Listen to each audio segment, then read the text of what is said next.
Full ನೀಟಾಗಿ ಎಷ್ಟು ನೀಟಾಗಿ ಕಾಣುತ್ತೆ, ಪ್ಲಾಂಟೇಶನ್ ಎಷ್ಟು ನೀಟಾಗಿ ಮೇಂಟೈನ್ ಮಾಡಿದ್ದಾರೆ. ಸೊ ರೋಬಸ್ಟಾ ಸೀಂಟರ್ ಹೂವಾಗಿದೆ, ಮೋಸ್ಟ್ಲಿ ಹೂವೆಲ್ಲ ಉದುರಿಸ್ತಾರೆ. ಏಕೆಂದರೆ ಲೈಕ್ ಗಿಡ ಸ್ಟ್ರೆಸ್ಸಿಗೆ ಹೋಗ್ಬಾರ್ದು, ಚಿಕ್ಕ ಗಿಡ ಅಲ್ವಾ, 15 ತಿಂಗಳು ಗಿಡ ಅಲ್ವಾ, ಹಾಗಾಗಿ ರೋಬಸ್ಟಾ ಹೂವೆಲ್ಲ ಉದುರಿಸ್ತಾರೆ ಅನಿಸುತ್ತೆ. ಸೊ ಒಂದೊಂದು ಬೋರರ್ ಇದೆ, ರೆಕ್ಕೆ ಬೋರರು ನೋಡಿ ಕಾಣ್ತಾ ಇಲ್ಲ. ಸೊ ರೆಕ್ಕೆ ಬೋರರ್ ಕೂಡ ನೋಡಿ ಒಳಗಡೆ. ಇದು ಬಿಸಿಲು ಜಾಸ್ತಿ ಇದ್ದಾಗ ಕಾಮನ್ ಆಗಿರುತ್ತೆ. ಸೊ ಇದಕ್ಕೆ ಕ್ಲೋರೋಫೈರಿಫಾಸ್ ಏನಾದ್ರು ಸ್ಪ್ರೇ ಮಾಡ್ಕೋಬೇಕಾಗತ್ತೆ. ಕಾಣ್ತಾ ಇದೆಯಲ್ಲ ನೋಡಿ ಕೂಡ, ನೋಡಿ ಇನ್ನೂ ಹೆಂಗಿದೆ.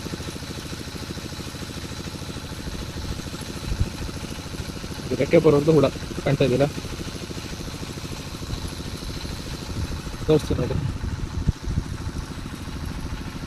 ನೋಡಿ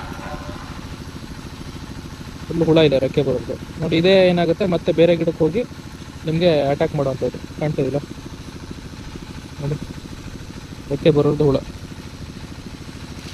ಇದಕ್ಕೇನೆ ಕ್ಲೋರೋಫೈರಿಫಾಸ್ ಸ್ಪ್ರೇ ಮಾಡಿಕೊಂಡ್ರೆ ಸೊ ಈ ಥರ ರೆಕ್ಕೆ ಬೋರರ್ ಇರೋದಿಲ್ಲ. ರೆಕ್ಕೆ ಬೋರರ್ ನಿಮಗೆ ಒಳಗಡೆ ಎಲ್ಲ ತಿನ್ಕೊಂಡು ಬರುತ್ತೆ ಫುಲ್ಲು. ಒಳಗಡೆ ಹುಳ ಒಳಗಡೆ ಮೇಯ್ನ್ ಇದನ್ನೇ ತಿಂದಾಗ ಸೊ ಮುಂದ್ಗಡೆ ಇರೋವಂಥದ್ದು ಒಣಗೋಗುತ್ತೆ ರೆಕ್ಕೆ. ಕಾಣ್ತಾ ಇಲ್ಲ, ಒಣಗೋಗಿದೆಯಲ್ಲ. ಮೇಯ್ನ್ ಇದ್ದಾಗ ಈ ಥರ ಹಿಂಗಾಗುತ್ತೆ.